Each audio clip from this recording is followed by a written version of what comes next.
Hello, ladies and gentlemen. This is the Obsessed Movie Man, aka Jack, aka Edward Nygma, aka Edward Net. No, I'm kidding. I don't think I've ever used that alias on my YouTube channel but not with me today is not CTQ, not Kyle, but two of my friends that I have met over TikTok. This is Cosmic Hitchhiker, aka Sphinx, and Billy, aka Enigma. Unless you wanted to go with another name because you have a few aliases, sir. I Enigma's fine. Quite I'll fitting for the chat. okay, I'll go with Enigma. So how are you I'll start one over one at a time so no one is talking over each other. How are you doing, Enigma? I'm doing quite well, thank you. Just got off work, now off for 2 days, chilling, just gonna have it take her easy. How are No, you, Jack? I'm doing well. It's about time I finally put some content out on this YouTube channel. It's not a movie review, but it's something. And Sphinx, if you prefer that, or Cosmic Hitchhiker, how are you doing? Sphinx is good. I'm doing good. How about, or I'm glad you're doing good as well. So Excited for a random day off in the middle of the week.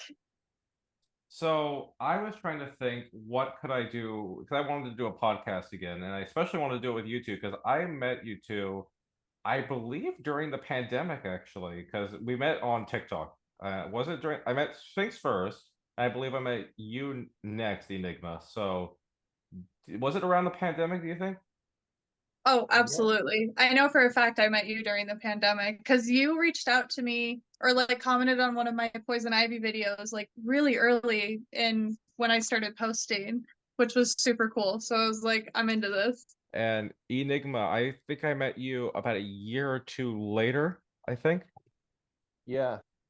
What I think drew us all together was not just our love of DC Comics and cosplay, but a certain punctuational villain, the Riddler. Yes. We we are all, I would say, all really connoisseurs of good old Eddie Nygma. So much so, I neglected to put him on my top 10 Batman villain list, I think. So we're gonna rectify that with a tribute to him. How dare you? I know. Well, Or you could, Jack, just bump him up to number one and have 11 spots. Always go that one step beyond. I could do that technically, but all in due time, all in due time. But let's get started. So, I'll start with you, ladies first, Sphinx. What made you a fan of the Riddler? Do you remember how you got introduced to the Riddler? What made you realize this is the guy? Um, well, I was introduced to the Riddler through the Arkham games actually, and I was like not really like super into the game until he popped up and he made that with that little challenge and it made everything like just way more interesting. So I wasn't really playing the game to beat the game. I was playing the game to collect all the trophies and solve all the riddles and stuff because I've always been into the puzzles and the riddles and like of my whole life. So the minute I found out about the crazy riddle man, I was like, okay, who is this? I have a new hyperfixation. Let's go. And I like just devoured all the content ever since. And Enigma, was it a similar situation to you, or was it an entirely different situation? Or what's the deal with the questionnaire man? It actually started in high school for me, not from the Arkham games, because I didn't have a console. Well, a console that could play them. It originally started, it was a cross between the two, the Batman Forever movie and the Adam West TV series. I got introduced to both. As a kid, I never knew where that na na na na na na Batman song came from. And then when I got introduced to the Adam West, it's like, oh, that's where it's from. And then I see Riddler for the first time with Jim Carrey, but I was still interested in Jack Nicholson's Joker because, well, I'm a big Tim Burton fan. And then Gorshin comes along, and that's what made me sort of like Jim Carrey's Riddler a little more because I saw the similarities between the two, but I still lean towards Gorshin. He was a definite favorite. And then his suit came along in one of the episodes that I saw. It's like, okay, Why didn't Carrie have that? I know, and like, we'll get into the because today we're going to talk about the live action Riddler Hmm. interpretations, animated maybe another time, but that would take longer. Well, whatever. Yeah. But going on off what you said, I remember he had the suit he had like the suit for like a scene or two, Jim Carrey, but it was frustrating, and we'll get into the Jim Carrey stuff later. But I was disappointed that they put him back into the old leotard. Yeah. I don't I think remember him wearing the suit in that movie. He it wore was it. the brief moment where he was in Two-Face's lair. He comes in swinging his cane, and then it wasn't Is that really a when we suit. first meet? And he has like the angel and the demon, and one's like Cameron something, Cameron Diaz? One of them is Drew Barrymore. Yeah. That, oh, I confused them. Oops. Cameron Diaz is in another Jim Carrey movie, The Mask. Oh, okay. So it's not the worst mess up ever. You're close. Drew Barrymore and Cameron Diaz were in Charlie's Angels. Maybe that's where you mixing them up. Riddler's You know, Angel. probably. But Um, oh, the sorry. reason, it wasn't actually a suit; it was a blazer, a long question mark themed blazer. Because if you looked at the animatronic that he kept talking to in his nutty cave, the animatronic wore the blazer. I don't Oh, know where the spandex suit came from, but that's where he got it. so That was him branching out on his own. He was like, let me see what I can do now. and Yeah. I think in answer to my own question, I was introduced to the Riddler probably through either Jim Carrey's movie, The Batman Forever, or Batman the Animated Series. Because I just specifically remember rewatching that episode. If you're so smart, why aren't you rich? I remember watching that episode so many times, and Oh, I can quote that episode. we could do a whole episode podcast on just Batman the Animated Series, but that's not what we're here for. How we I got, how I got into cosplaying him. Well, I mostly on TikTok just did Joker, and then I realized this is too difficult to get in the makeup all the time, so I'll do Riddler. And then I would send these TikToks to some of my high school friends, like two, and one of them said that as much as they like the Joker, they thought I pulled off Riddler a little bit better. Um, and Riddler just kind of stuck, and I started to grow more appreciation towards the character, and I consumed more Riddler content, like the '66 show, various animated series, video game, and so forth, et cetera, et cetera. And I'll ask you to the same question. Enigma first. What made you want to cosplay Edward Nygma, the Riddler?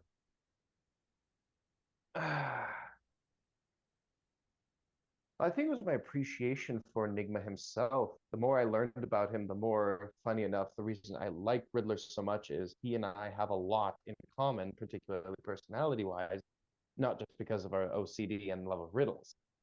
Of course, of course. Um, Especially his childhood for his fascination. The more I look back into his childhood, where his love of puzzles and understanding and knowing things, that reflects a lot with me because I was a very curious kid and I always wanted to know so much about life and just always have the answer. I really wanted to try him out because I thought, of course, it was doable. I lived in a town at the time, not a city, so there wasn't much for options. And being a poor high schooler, you didn't really have a lot of cash to spend on cosplay. Right. So I just pieced together what I could for my first cosplay, and then it's like, you know what?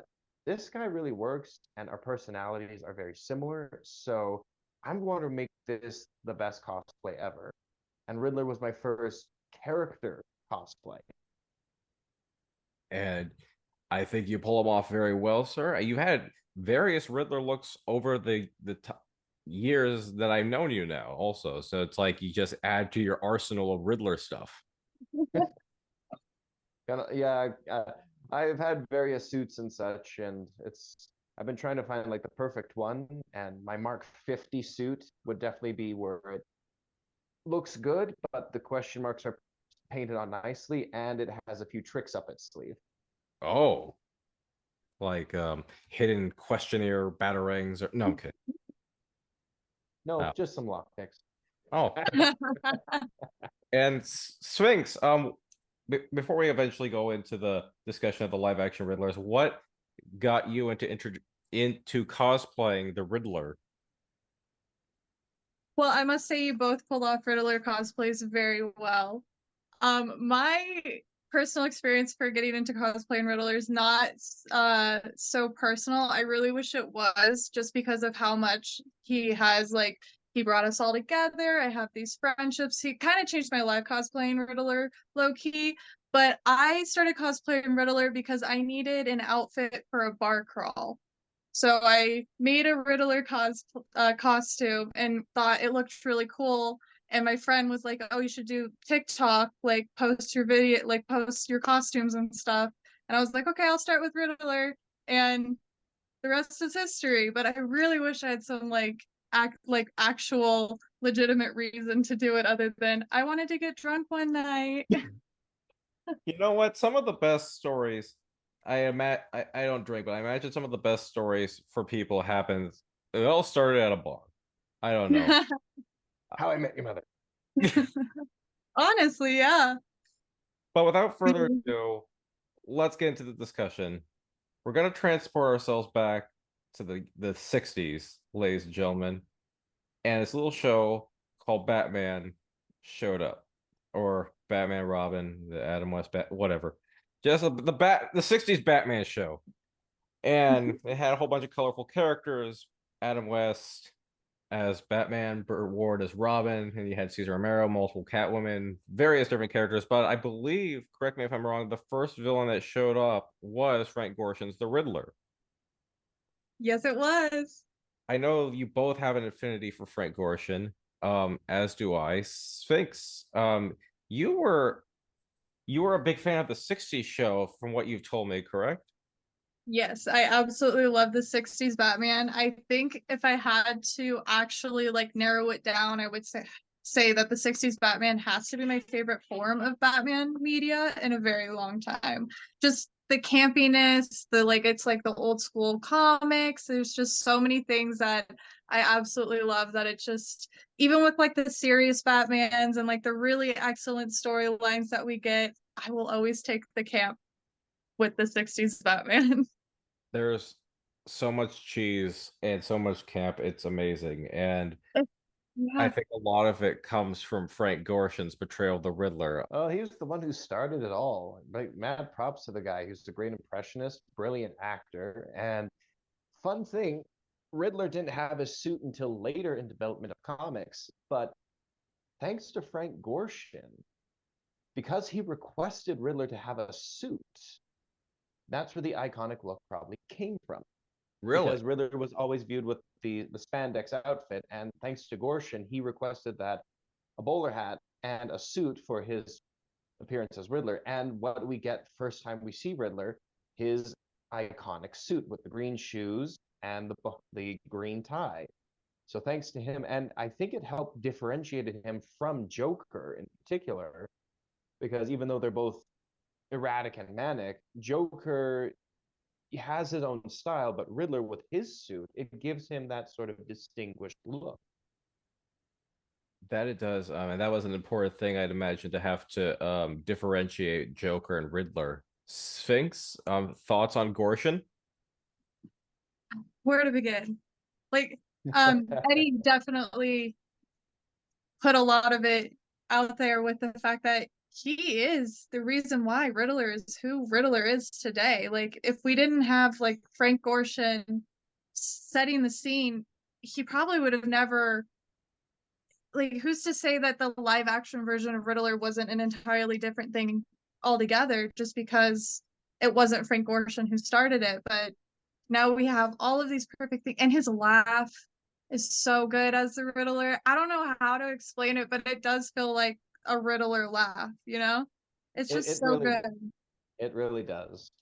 And his riddles are so funny. Like just the unserious in the 60s, obviously we're talking totally forgot we were talking about Frank Gorshin for a second. In the 60s Batman, the riddles in that one is just so funny because they're so outlandish, but it's just taken so seriously that it just like really because he looks so put together in his suit and everything. He looks like a serious dude, and then he'll give you the most outlandish riddle, and you're like, yeah, I remember where I'm at now. It's just so good. It's the perfect mix. It is a really good mix, and I agree that we probably wouldn't. He probably made up a lot of Riddler's personality, And the fact that he made the Riddler popular, because let's not forget, Riddler, I don't believe was I think he showed up in the comics around the 60s, but I think the show is what primarily made him popular amongst people and well known. If we didn't have Riddler in that show, there's chances are he would have just faded away with, I don't know, Dr. X or an obscure character. I don't even know if there was a doctor. There probably was a doctor. Whatever. Hey man. Kite Man. Well, Kite Man now has his, but I know what you mean. I know what you mean. Um, but Yeah. also, Fun little fact, if I may add on to this, a fun little fact about Kite Man, it's a hat tip or a possible little Easter egg. Kite Man's name is Charles Chuck Brown, and in one comic episode, he crashed into a tree and yelled rats. I know where you're going with this. Charlie Brown, my friend. Yep. Like, Charlie Brown was my gateway to comics, but that's a story for another time. Oh, peanuts. That's something I grew up with too. But Okay, so I was like, how does the Peanuts cartoon take you to comic books? So I was like, oh, he's probably not talking about that Charlie Brown, right? Are we? no, we're talking about that Charlie Yep. Brown. That's the Charlie Brown. He's I a need to know the story later. yeah. We'll divulge. We'll fill you in later. But I think Frank Uh, Gorshin, like obviously did a great job. He got an Emmy nomination for the role. He showed up in there was another show. I did some research. It was like League of Superheroes or something where a bunch of the other villains and heroes would show up, and Frank Gorshin reprised his role for that. They made the '66 Batman movie. Um, you can't go wrong with Gorshin, but before we move on to our next live action interpretation, I will ask, I didn't tell you guys this question in advance because I just thought of it. Do you guys have a favorite Riddler riddle from the 60s show? Yeah. Right away. What is it? Okay, I might butcher it because I'm not good at giving riddles, but I like solving them. But it's the one where it's like there's two people on a boat and they both have a cigarette, but only one ah, uh like match. So how do they light both cigarettes? And what was the Gotta answer? cut that one off, make the whole boat a cigarette lighter or something. yep. I And like that one a lot. But I think that was like one of the first riddles in the show where I was actually like, oh, this isn't something weird. I got this. And I was able to solve it. And instead of it being like some weird Gothic or Gotham based thing where it's like, oh, at Gotham Harbor at this time, Sir, like, Penguin will arrive or whatever. And I'm like, how would I know that? This isn't fun. That's a tough one because there's so many to choose from, and it's actually been a while since I watched the '66. But uh, if you don't have one off the top of your head, you want me to go with mine while you think of one? sure. Um, I just thought it was so funny because it was from the 66 movie. It's like Batman going, what kind of people are always in a hurry? And Robin's the way he quickly finds it, but also is deducing it. Rushing people? Russians! Precisely, Robin. I crack up every time. There's Oh, nothing special really about that riddle. It just makes me laugh. Just Robin going, rushing people? Russian! Robin solving riddles are so funny to me. Like he's so ready. He's ready to go. And I love it. Ready to prove to Batman he is also he is the second world's greatest detective. Yeah. It's like it's Batman and Robin. Hey. Just break out where Robin sucks. That is a wholly musical Batman reference for those who did not. Thank you. I like Robin BT dubs. Um, Enigma, do you have a riddle that you like to share from this show? I do. All right, let's hear it. Actually, no, it's not from the show, but it is from Gorshin Okay, because it was from him in an interview on one of the talk shows.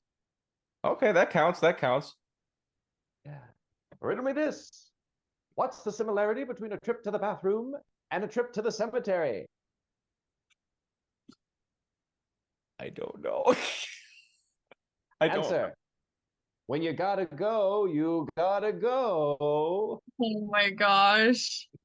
See, I admit I'm terrible at solving riddles. I'm just an actor. I don't know how to solve them. I just, but that's a good one. Apologies if that was loud. I was channeling my inner Gorshin there. You did it well. You got to do the laugh now. Oh, Unless you walked don't right into want, that one. you don't.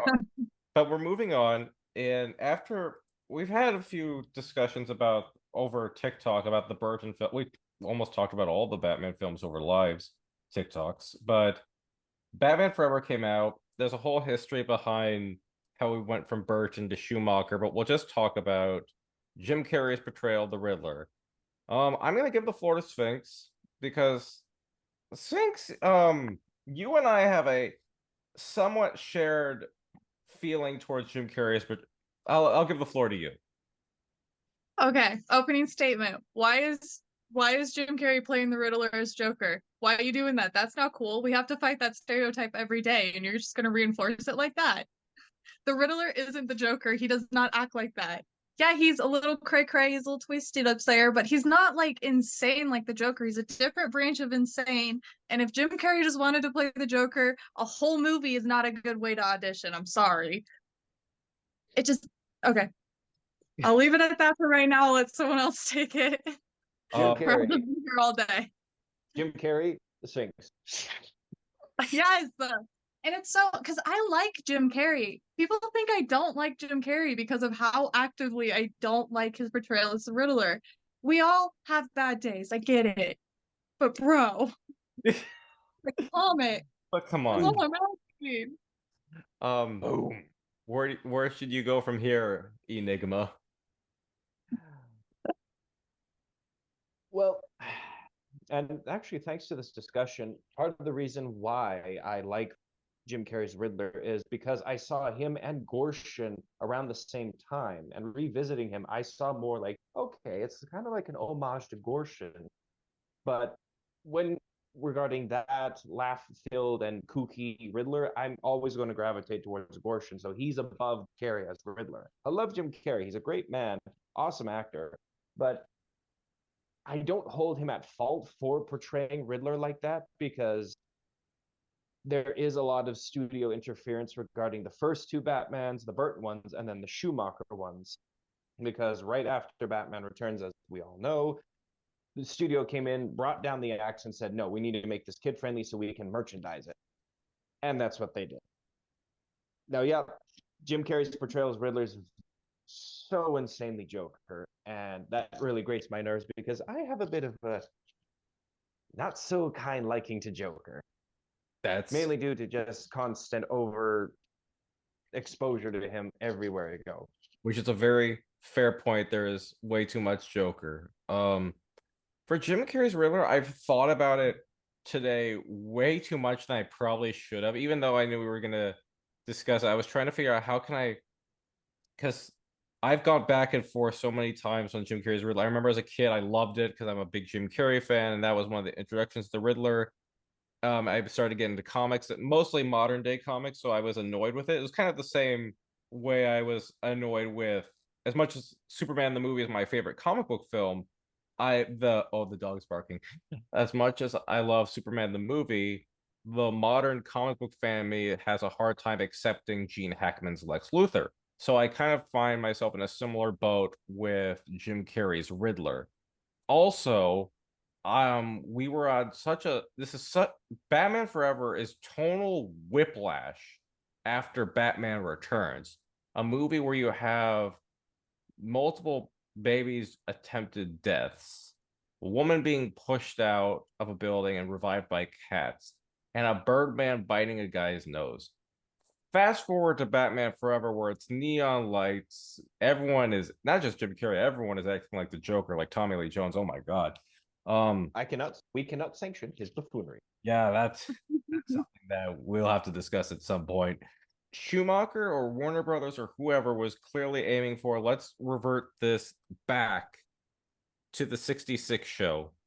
And so that really influenced Jim Carrey's performance. And I think because it's a mixture of me, I know I'm talking too much about whole.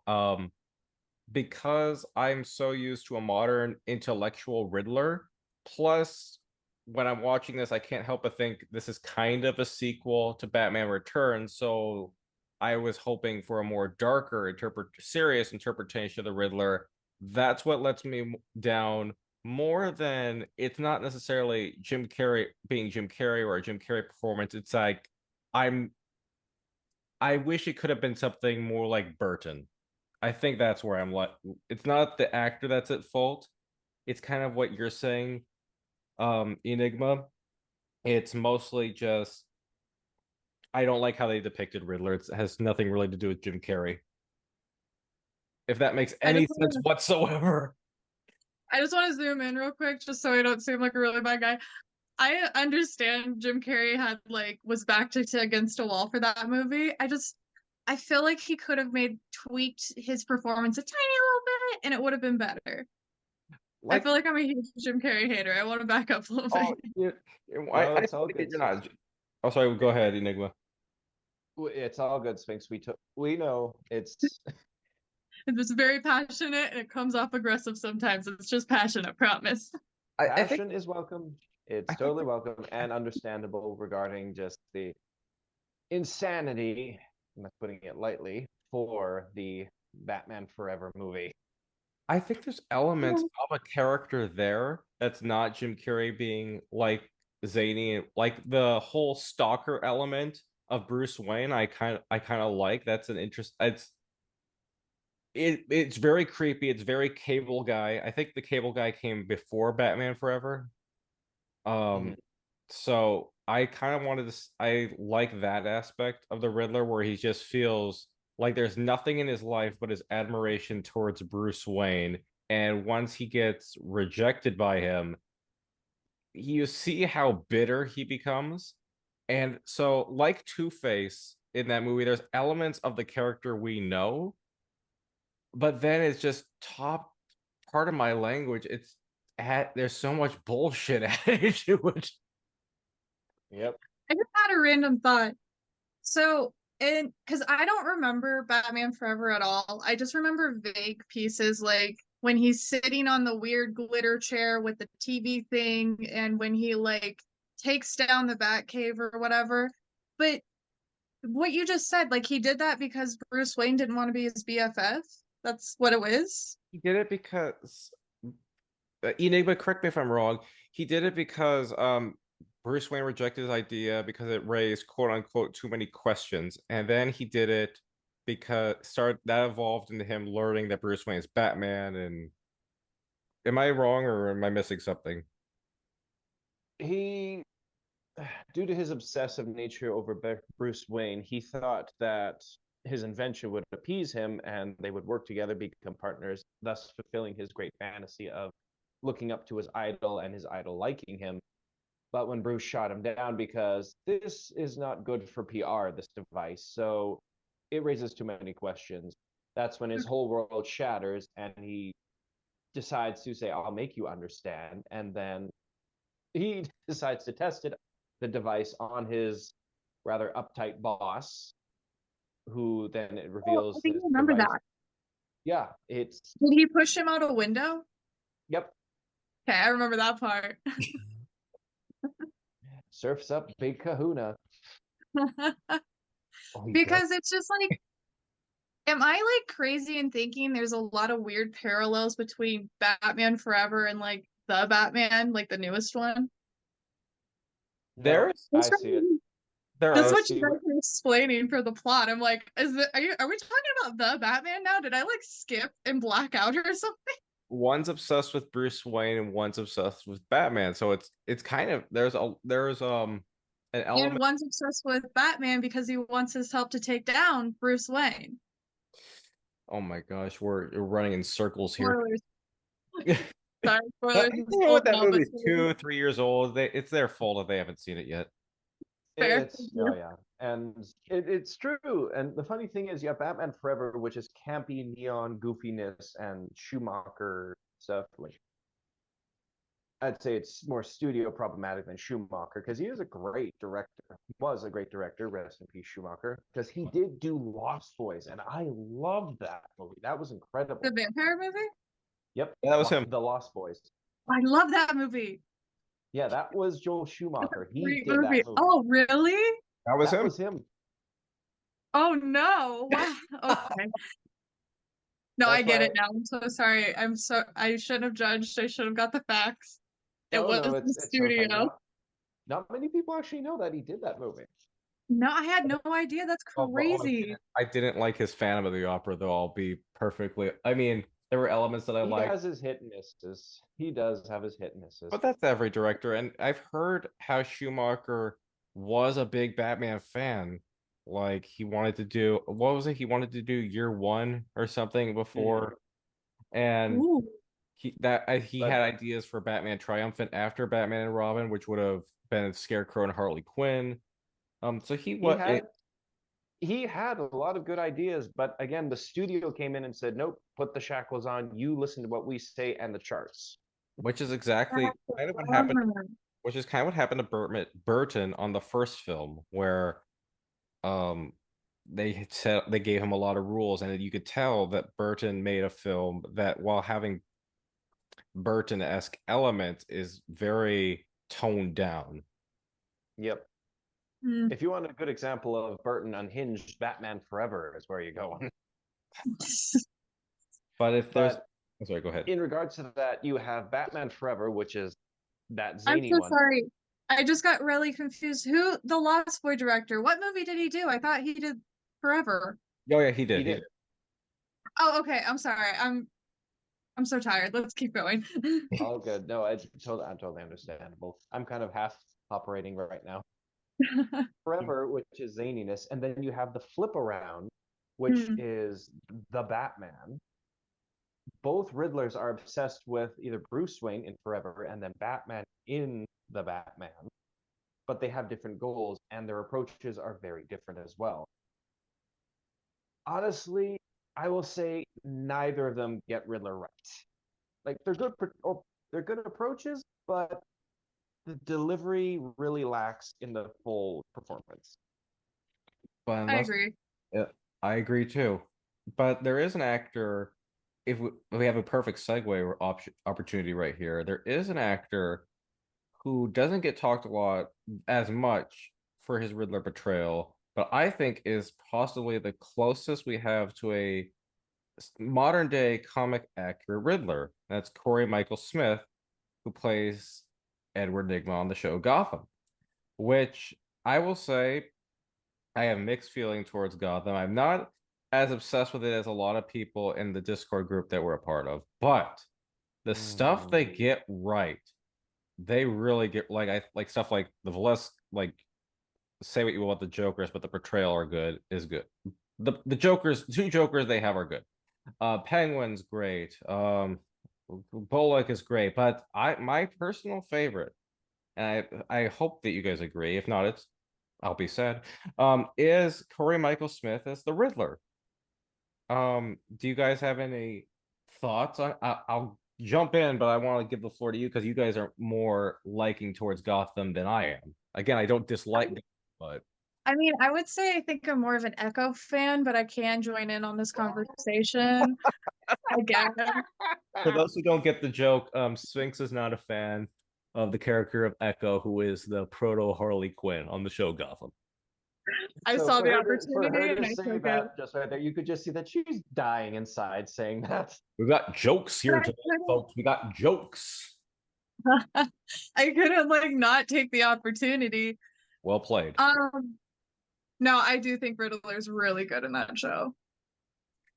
Like, Oh, absolutely. My top favorite. The best live action Riddler for a more serious and darker tone.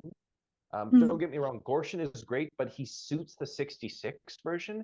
He fits that era. Corey Michael Smith is a good modern day take on Nygma, particularly in this techno age as well. Just with how brilliant and dangerous he really is when he applies himself.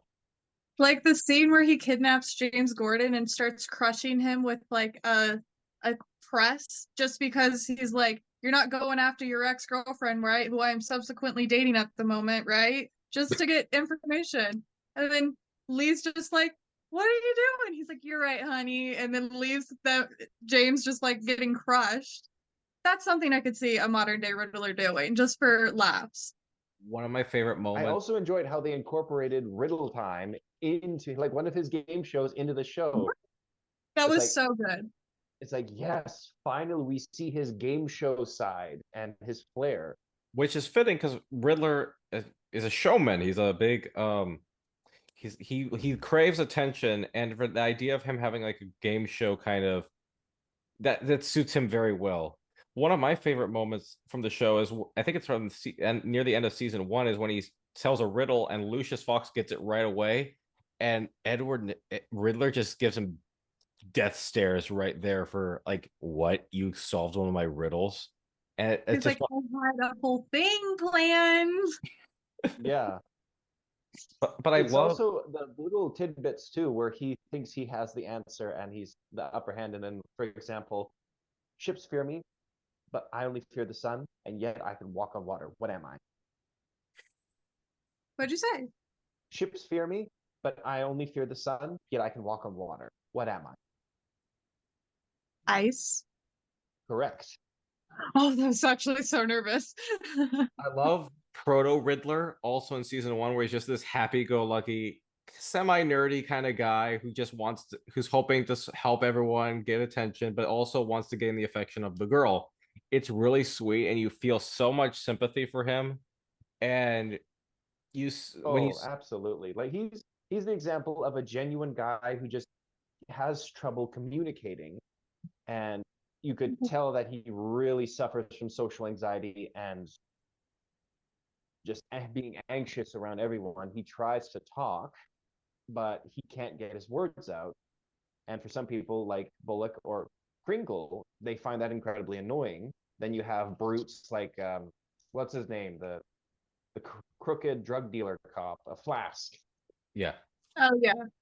Yeah, like the Two things really quick before I forget. Number one, the bullet in a cupcake, that was adorable. She was way too judgmental about that. Number two, the way he gets caught is so like the perfect nod to how Riddler always gets caught. He like left a clue. He literally wrote his name in the like bye bye cop guy letter.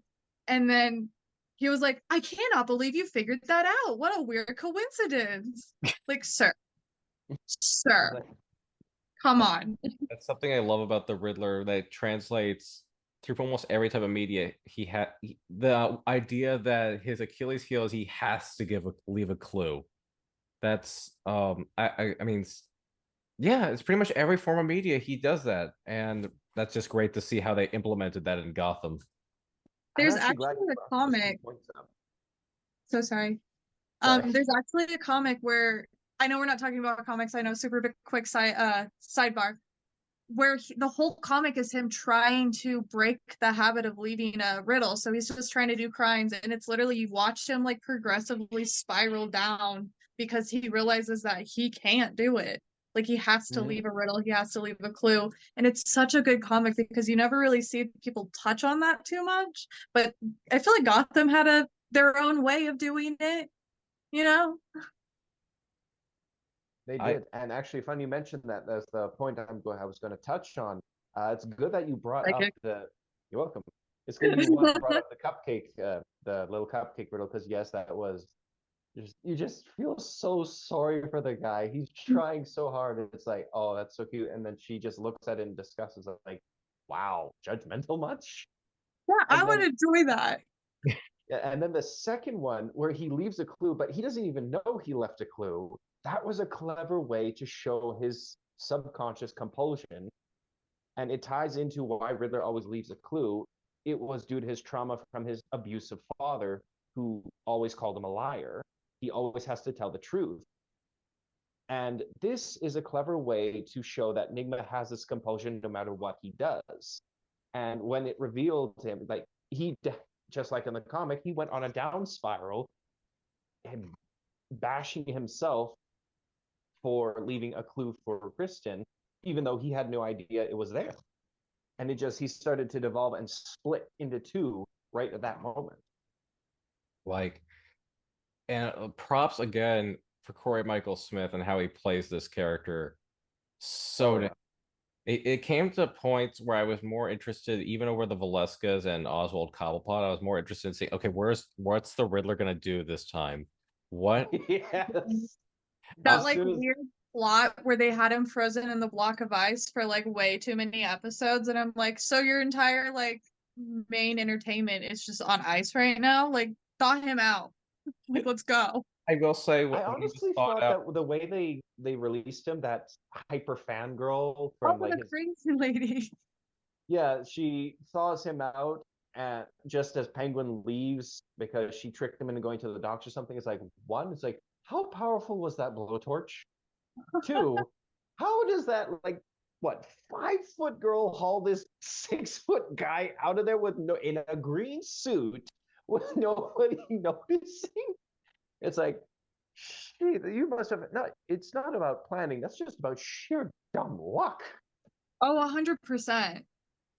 The I, universe was like, oh, it's time for you to know how annoying you truly are. time for the Yeah, the universe universe to being, oh, agree. the ratings are down for Gotham. Bring back Nygma. I, Yeah. You can only I've seen focus on Penguin for so long. I've seen Corey Michael Smith. I forgot the name of the film. I've seen Corey Michael Smith in other things. I know he was on, I think, off-Broadway production of Breakfast at Tiffany's. There was a movie, I don't remember the name of it, but I saw it because my sister is hard of hearing. And we watched this movie about it's the girl from A Quiet Place, the first two Quiet Place films. She was the little girl who was deaf. She was in this film and they're talking about her life. And Corey Michael Smith plays her brother. And I'm like, I'm watching this movie. I'm like, oh my gosh, it's Nygma. What are you doing here? And he's playing a good guy. What the heck? He's an actor that I want to see more of, but I was glad to see him as the Riddler. The only thing I didn't like was just the whole I'm losing my intelligence. Excuse me. I'm losing my intelligence subplot. I thought that was a little weird. Yeah, Yeah. but that's Gotham for you. They'll have something that's really cool, and then they'll have a moment that's pretty dumb. Echo. Yeah. And I Yeah. like understand what they were doing with the whole split personality thing. I really do. It was a really cool concept and I would love to try to do it for my own video, but I just don't understand why they did it. It's very much Like, Two-Face thing, kind of.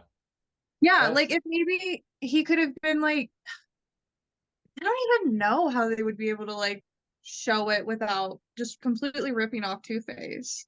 oh, exactly. I thought when those two arcs, the one where he essentially has a split personality, which he calls Riddler, and he's Nygma. It's like this is not a Jekyll and Hyde thing. That's Two Face. That's his whole thing.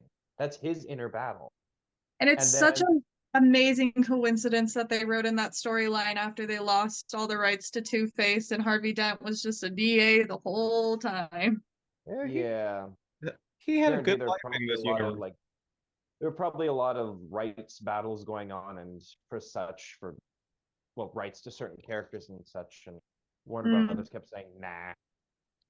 There's a And whole then the second plot I honestly could not stand was when he was thinking he was losing his intelligence and was going around, he couldn't solve riddles and all that. It's like, oh my God. Okay, I get he took a blow to his ego, but this should not be going on for almost a season.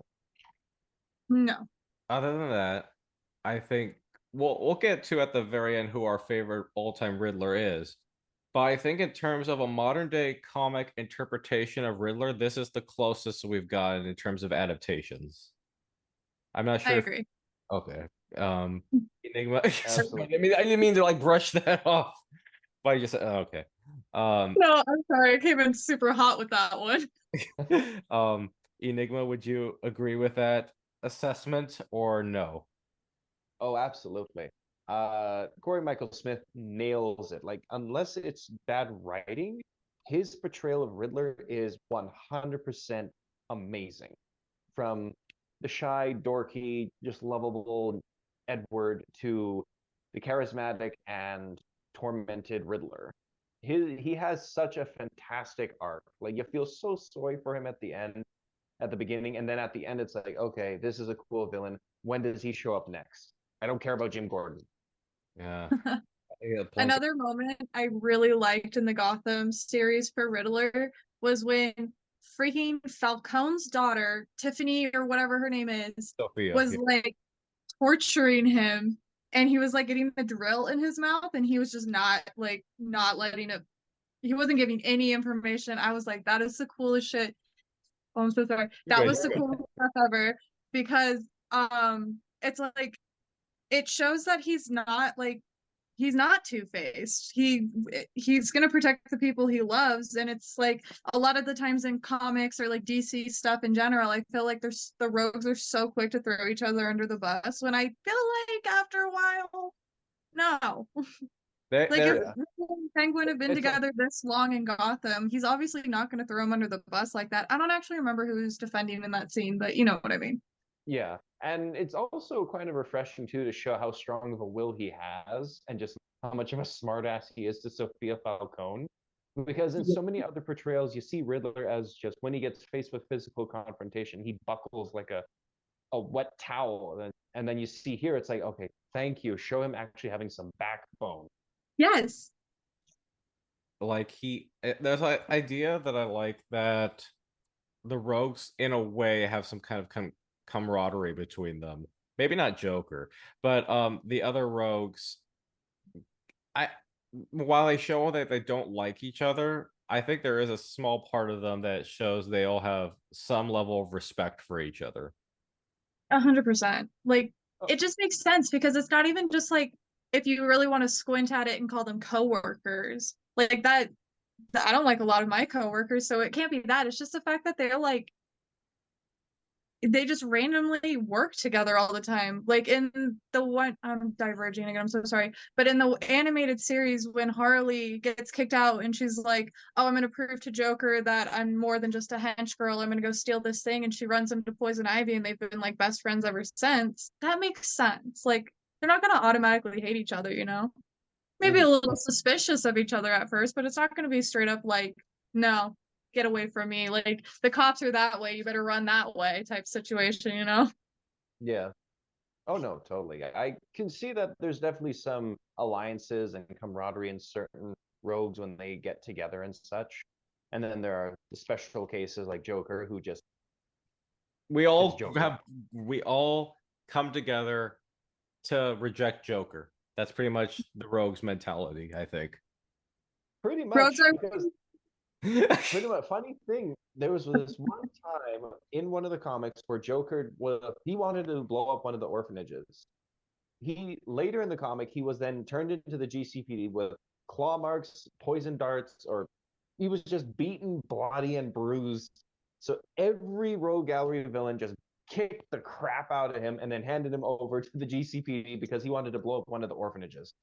I that's how we do it. I love that. If you Yeah, ever find that comic, let me know what it is because I would definitely read that because just the idea of all the rogues teaming up against Joker is funny to me. I Then love when that. do you think Riddler led the charge? Now we're gonna fast forward from Corey Michael Smith to go to our last contestant, if you will. The Batman movie had interesting production history that we won't go into, but I think a lot of us were kind of surprised that the villain was not once again Joker. It was the Riddler. I think we were surprised and we're like, how are you gonna make people were theorizing how are you going to make Riddler dark and mysterious, dark and serious? Are you going to go the Arkham route? Are you going to do something different? Who's going to play the Riddler? And the answer is turn him into the Zodiac. Oh, Basically, I was stressed when I found out the Riddler was going to be the main villain of this movie. I annoyed all of my friends. I was like, we're going to protest if it's bad. Like I'm going to have a petition. Like I don't know why. I was just like so stressed out because I think I like the last movie adaptation we got was Jim Carrey, am I right? yes, the Yes. So last movie had Jim Carrey as the Riddler. So I think I was having like PTSD flashes of being like, if it's another Jim Carrey copycat Joker thing, I'm gonna lose my mind. And then they started doing like the Rata stuff, and it was like puzzles inside of the posters to a website that's more puzzles, and you can talk to him. I was like, okay, no, I think this might be okay. But I was still so nervous the entire time for production. Oh, I'm totally with you there. I did like how one, they made him incredibly threatening. Two, exceptionally intelligent, and how just some person with brains in Gotham can easily overturn. Like he did in essentially a few months what Batman couldn't do non-lethally in 2 years. With some flair.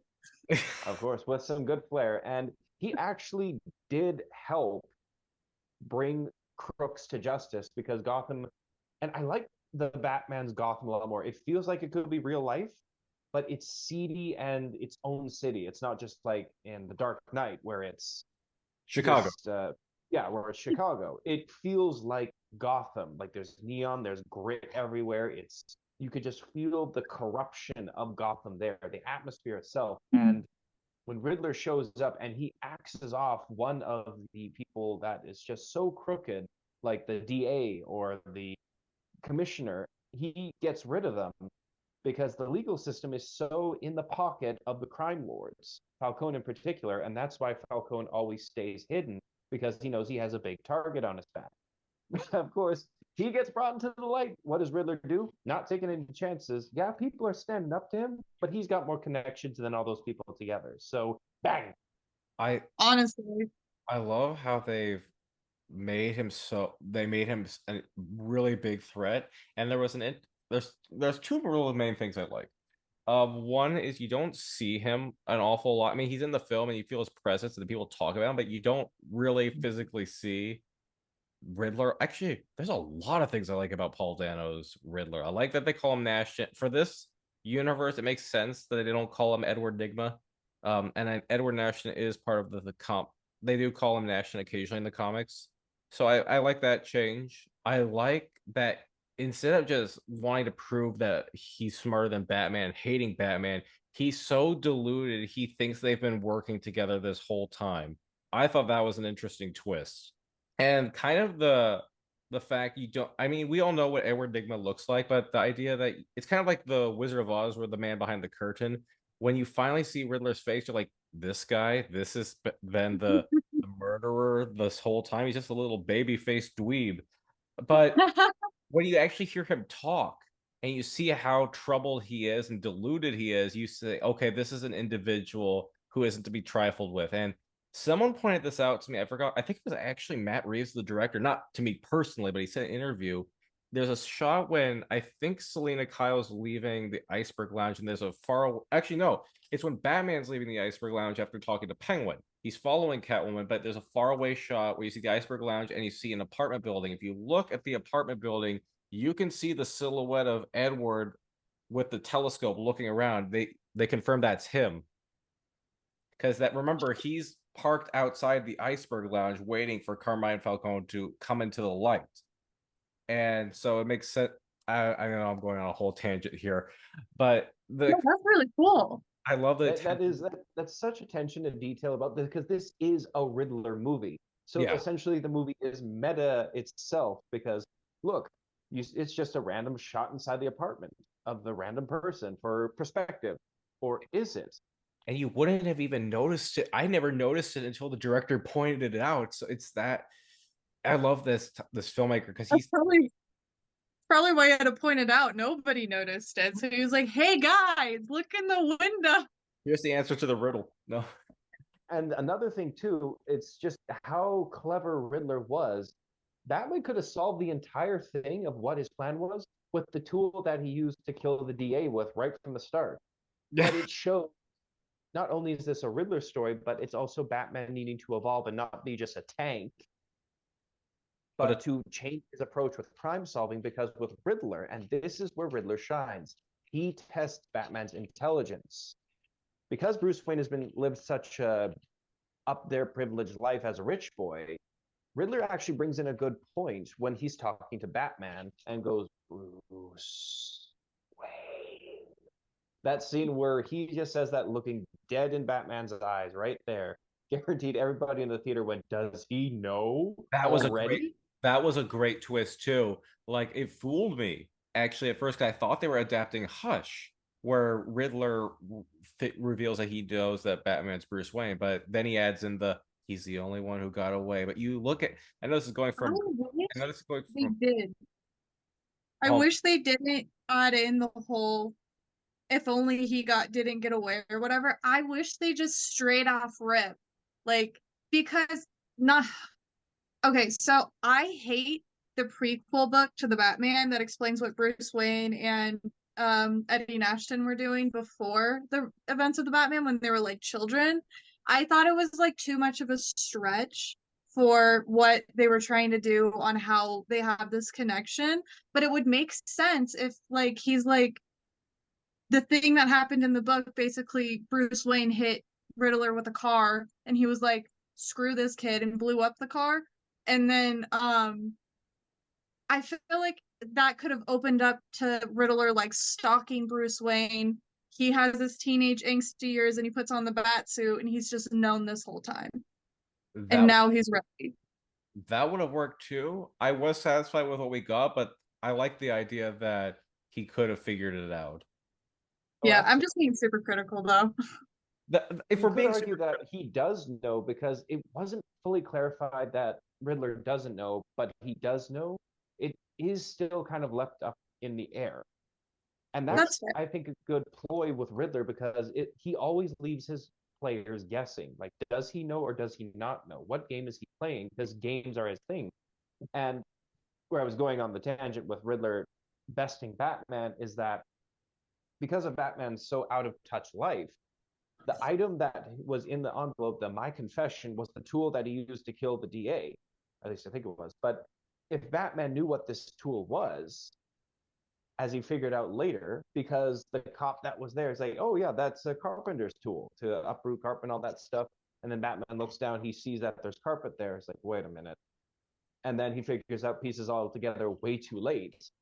And it shows, and Batman just looks at it like, Riddler beat me. He beat. did How does actually this dweeb beat me? at the end of the day, he both won and lost because he still flooded Gotham. He still got a lot of the corrupt officials well unalived or Well, wasn't a part of his master plan getting caught so he'd be in Arkham Asylum, which was away from the blast zone, yeah, so he wouldn't be flooded out. So he it did it everything went according to plan. pretty much. Yeah, The only thing that because didn't Gotham is still heavily flooded. He's safe in Arkham. Gotham is flooded. Batman has to deal with all this. There's a power vacuum with all the crime lords. So, what better way to keep the crime lords busy than fighting each other, ripping each other apart during a chaotic Gotham that's been flooded? While Riddler just sits back and says, "Yes, dance, puppets, dance." the only thing that didn't go according to plan is just he didn't get the mayor candidate. They didn't kill her. But other than that, and they didn't kill Bruce Wayne. But other than that, pretty much everything went according to plan. I And then think we, the mayor candidate, she wasn't corrupt. yeah, but he I still wanted think to it was kill her, more I think. just yeah, For I sure. think Riddler just did that as sort of to get his fans together, and it was a more show don't tell kind of thing to show Batman and Gotham that we're tired of the corruption, we're tired of our ruling systems failing us, we're tired of the corrupt people walking out of the courts, and yet the innocent people who have to resort to crime just to survive getting locked up. So we're taking matters into our own hands. That's the one thing I didn't like about the movie was just the third act where it kind of what the whole flooding Drag. and the copycat Riddler. I think if you're gonna do the movie, if you're gonna have the copycats have the Riddler actually be there, have him be present. I mean, I know it makes him.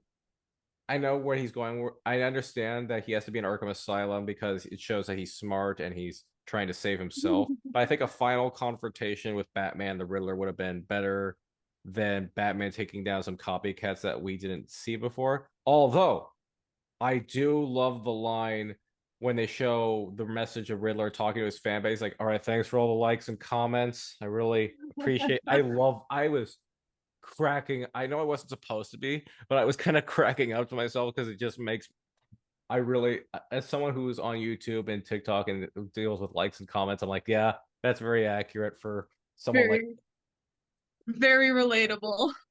Oh yeah. Another point I want to add on too, and this isn't actually talked about much in all the other Batman media, and I'm so glad that it's the Riddler who brings this up in the Batman. How, and it perfectly exemplifies how corrupt and seedy Gotham is.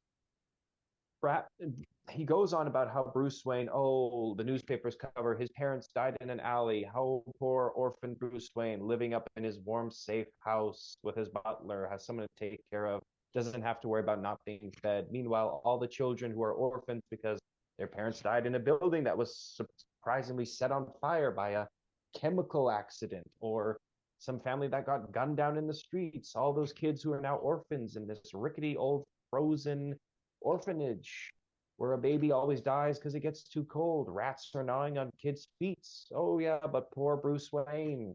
That was a great speech, by the way, just and how Paul Dano delivers it. Like, let's talk about the poor orphan, the billionaire, or just I loved his speech, and he, like you said, Enigma, he does bring up a lot of good points about how bitter he really is with how he was just treated his whole life.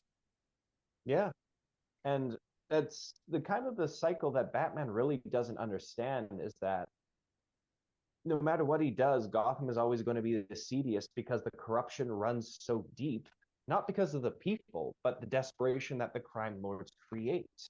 Right. Like Falcone, it's actually the crime bosses themselves that are the problem, because they run the factions, they run Gotham into the ground so they can line their pockets. But not just the politicians, but the head honchos who have the politicians on a leash, the mayor, the officials, the police, all of that, because people can't make honest work because like rent is so high and cost of living is so expensive because things keep getting shut down, or insurance scams because buildings keep getting blown up and all that. People can't make it by. Honest jobs aren't available. So what do? They turn to crime. Batman gets them locked up. What can they do? Go back to crime because there's nothing they can do to survive. And that's something Batman doesn't understand. Survive. And it's actually brought up in the Batman, the Dark Knight movies, where Falcone tells him face to face, you never tasted desperation. You don't know what it's like to essentially live for your next meal. You have to go a million miles away just to find someone who doesn't know your name. Like I yeah, I do like the when they focus on the crime aspect of Gotham. I mean, Burton's films never really touched on the corruption all that much, but I think the Dark Knight trilogy and the Batman have really done it well to show where the criminals are actually coming from. It's not just all black and white. There's a bit of gray in there, and you kind of empathize with the criminals a bit more. I mean, as in, not you don't condone what they're doing, but you empathize where they're coming from. I feel sorry for Edward Nashton, but I don't condone the methods I think you know what I'm talking about. Yeah, exactly. But I think, oh, I'm sorry. Sphinx, you've been quiet. Did you have anything else you wanted to add to Paul Dano's Riddler before we go to the conclusion? I don't have something that's indirectly related to his Riddler, but kind of. I do have a gripe with the whole Riddle thing. When I was watching the movie, every single riddle that was in Riddle was in the movie. All of the pictures of like Martha Wayne at Arkham and the crime scene photos, all of those were the final problem before the Batman came out. So I had all of these pictures and everything, a whole Zodiac cipher figured out just to go watch the movie and be like, "Oh, I already played the role-playing game. I don't need to watch this." Yeah, we're Like I know what's gonna happen. too lazy to come up with new content. Not to mention, Honestly, because I was like, oh, it was like I thought it was gonna be like a preference where it's like clues on like the history and lore, not clues to the whole movie, you know? Yeah. That yeah, was a bit disappointing. and you figure, I'm not surprised you figured it all out before everyone else in the group that we have. But do tell us, what's the prize at the end of the website? It's a trailer for the Joker movie. Yay!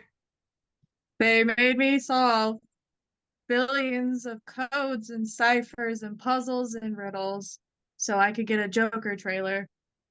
That was great. I felt very betrayed. Yeah, as soon as you remember my reaction when you told me that. Oh, yeah, I do, because you were right there with me. Yep. Yeah, Jack, when she said that to me, she mentioned, yeah, I solved them all. It's like, oh, that's great. And it leads to a Joker deleted scene trailer thing. As soon as I read that sentence, I just went, I just wanted to scream inside. It's just, this is Riddler's movie. Why do we have to have Joker? Make this website with all these clues and ciphers, and you lead it to a Joker deleted scene. Yeah, I was like, excuse me? No, I want anything Riddler related. Maybe like a Riddler deleted scene, or maybe like him being like, you missed something. Here's a new freaking code. Go watch the movie again. And then it unlocks a whole new like puzzle or something. But no, Ooh, it's just, and you still don't even get to see what he looks like. It's Matt Reeves saying, "Look at the apartment guy building. You got idiots. He's right there."